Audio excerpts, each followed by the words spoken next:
同維生媽，唔知道大家開始咗睇呢一個嘅世界盃未呢？今年嘅世界盃咧，可以話係對於亞洲嘅朋友嚟講咧，非常之咁唔友善啦。因為大部分嘅賽事咧都係響夜晚嘅12點、1點、凌晨嘅3點、4點、朝頭早嘅6點同埋7點左右啦。咁啊，所以咧睇起世界盃嚟講咧，應該都係一件幾痛苦嘅事嚟㗎。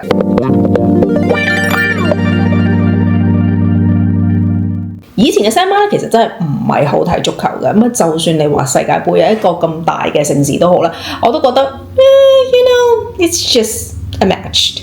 咁但係因為 E.T. 仔開始踢咗足球之後啦，咁就變相令到我都好似需要進入佢嘅世界。咁而足球世界就係佢嘅世界，咁就變咗而家我都開始去睇足球。但係會唔會話好似好狂熱嘅球迷咁樣呢？我覺得我自己係未至於嘅。咁但係既然而家世界盃響美國、加拿大同埋墨西哥一齊舉行嘅時候呢，變相就係令到好似我哋個 schedule 容易啲去睇。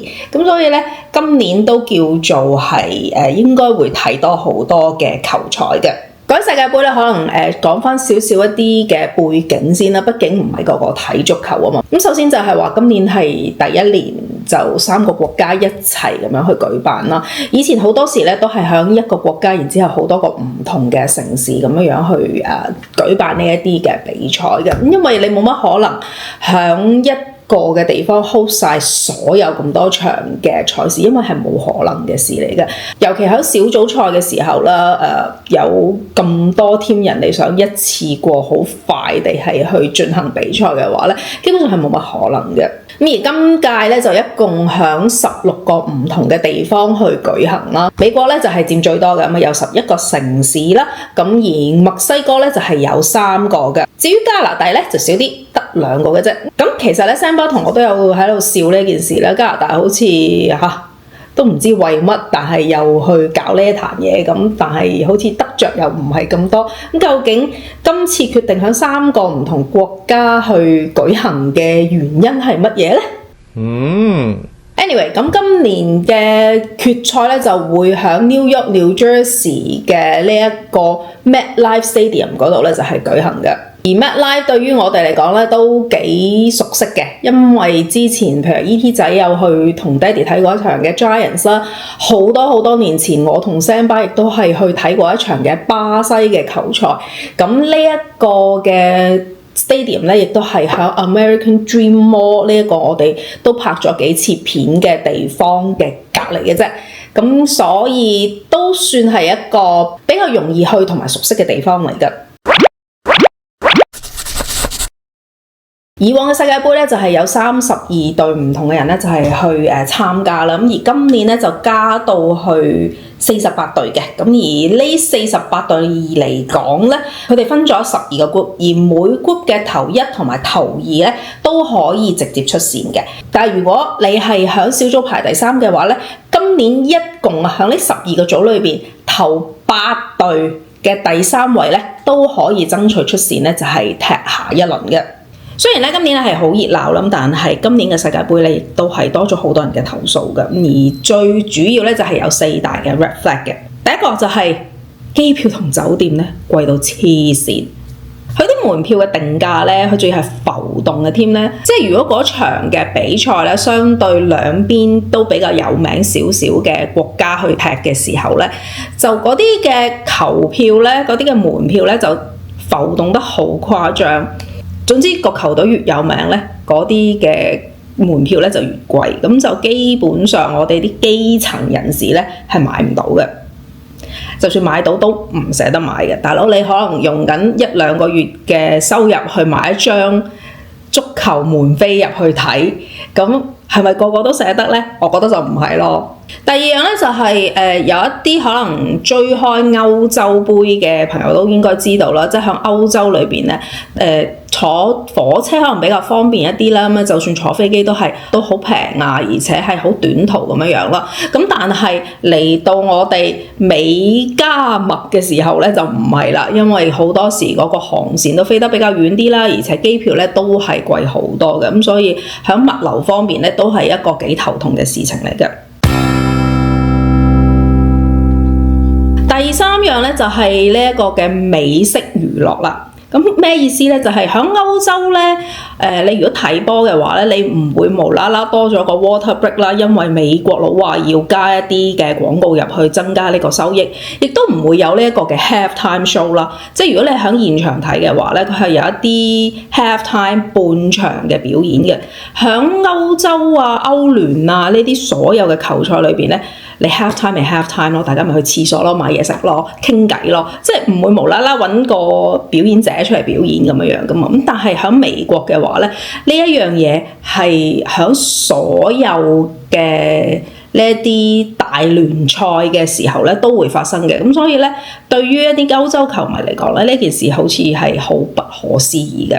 而所謂嘅 water break 咧，更加咧就係令到好多嘅有名嘅球星都走出嚟講咧，話係好無謂啦。即係天氣係熱，但係未熱到話真係每一場都需要去加呢個嘅 water break。咁但係因為我估係廣告收入嘅原因啦，咁總之就係咯，呢一個每一場都有上下半場嘅一個 water break， 就算係3分鐘都好啦，都好似將所有嘅節奏咧打到慢晒咁咯。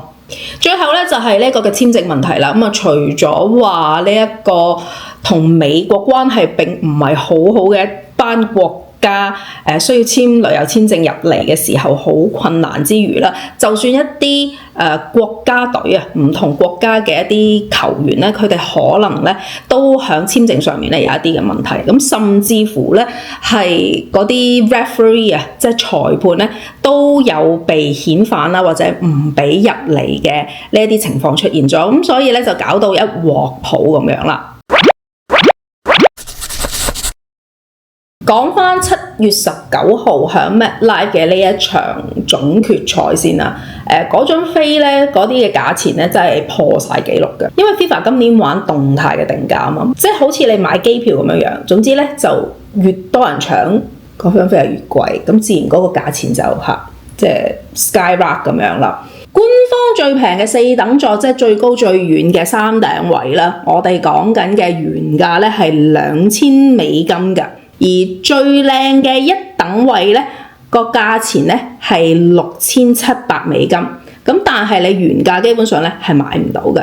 而家我哋睇下嗰個浮動嘅價錢啦嚇，最平嘅嗰張飛啊，即係原價$2000去到山頂嘅呢一張飛咧，炒到已經係5500至到7500之間啦。而成個嘅市場平均嘅炒價咧，已經係去到10000以上一張飛，一張飛啊！如果想坐近呢一個嘅草地嘅話咧，每一張飛炒到咧係15000至到38000以上嘅，完全係可以買架新車。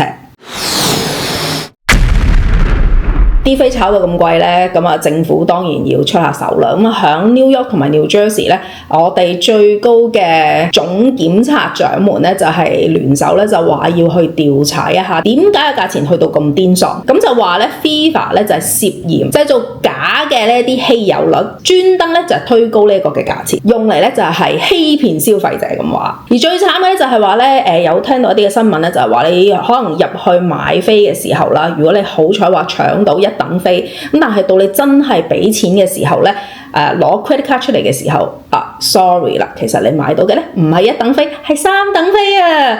哇，究竟點解會明明話係買1等就變咗3等個價錢係冇分別咁？但係喂，大佬你俾咗一個嘅空頭支票，人哋以為真係買咗1等飛，話勁開心嘅時候，點知俾錢係兩回事，嗰個落差實在太大啦。咁所以咧。檢察官們咧就係要去 check 呢一單嘢，咁但係好老實講句咧，而家嘅世界盃已經開咗啦，咁究竟佢 check 完之後，可以做到啲乜嘢咧？個人嚟講咧，應該就唔係好多嘅。咁啊，除非你去到之後咧，咁就話罰翻阿 FIFA 錢，或者叫佢哋退翻錢俾一啲嘅球迷咁樣嘅啫。咁但係精神上面嘅傷害嚟講咧，係已經完全補唔翻㗎啦。而一單嘢咧，我覺得都幾過分嘅咧，就係話開始講話要去到真係開波前啦，咁就可以話係整咗另外一單嘅大頭佛出嚟嘅，咁就係 New Jersey Transit 咧就講咧就話所有嘅私家車咧響比賽日咧都唔可以揸入去 MetLife Stadium，所有人都係需要坐呢一個嘅公共交通工具，咁就哇！有乜可能啊？大佬，你平時打 NFL 嘅時候啊，大家揸車入去，我哋試過一次咧，阿 Sam 帶阿 ET 仔去睇完之後咧，講緊嘅係用咗差唔多個幾兩個鐘，先至咧可以喺 Stadium 嗰度揸到部車出嚟。咁如果你講緊係一個咁大嘅球賽，咁多人入咗去個 Stadium 嘅時候，要走或者係就咁揸車入去等開場都好啦，成條路應該咧就係 jam pack 得好犀利。咁都算啦，咁但係你而家完全唔俾人入去，只可以用公共交通工具，咁而且佢嘅價錢咧講緊嘅係百幾蚊一張飛，好掠水喎成件事，即係究竟我哋為乜嘢要搞呢一個嘅世界盃咧？就係勞民傷財，然之後冇人開心嚇，為咩咧？呢條片嘅時候咧，世界盃已經踢緊㗎啦，咁啊開咗幕㗎啦，亦都係踢緊小組賽。咁我哋都真係睇咗好多場比賽啦。咁但係你會見到咧，足球場上邊咧，嗰啲嘅草咧，其實係都幾臭嘅。因為大家如果係有睇開美國嘅 NFL 嘅話咧，都應該知道啦，其實佢所有嘅場咧，都係假草嚟嘅，呢一度嗰啲 stadium 咧係冇真草嘅，咁所以佢哋咧就變咗要響一啲室內去培養嗰個嘅草，然之後再搬去唔同嘅球場裏邊去種落去為咗呢一單嘅足球比賽啦。咁所以變相咧，佢好多嘢咧係好騎呢嘅。咁好多嘅足球員亦都話咧，踢上去嘅時候咧，整個嘅地咧係好唔平均啦。因為啲草唔係即係直接咁樣生出嚟啦。咁所以對於佢哋嘅表現嚟講啦，佢哋嘅 performance 咧係一定打咗一個嘅折扣嘅。所以咧，究竟今次最後呢一個嘅世界盃完咗之後，仲會有啲咩新聞彈出嚟咧？真係冇人會知。咁但係嗰一張飛個價錢貴到咁嘅時候咧，係咪真係賣得晒飛咧？我哋咧一路都有 check 過價嘅，某一啲比較出名嘅隊伍踢嘅嗰啲咧，就真係咧一張飛都喺二手市場揾唔到嘅。但係有一啲可能冇咁大路嘅國家踢嘅嗰場嘅話咧，就有機會咧係買得到飛嘅，甚至乎係可以用原價買得到添。咁所以就真係睇下你有幾狂熱啦，去睇呢一啲嘅足球比賽，同埋捨唔捨得俾嗰個嘅錢咯。如果你俾我揀係睇一場世界盃嘅球賽，定係買一部新車嘅話，我淨係可以講，我會買部新車咯。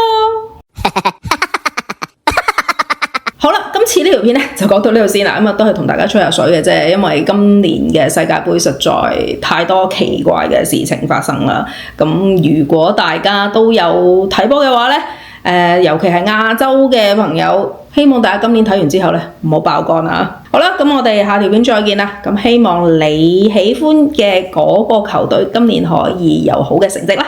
下條片再見。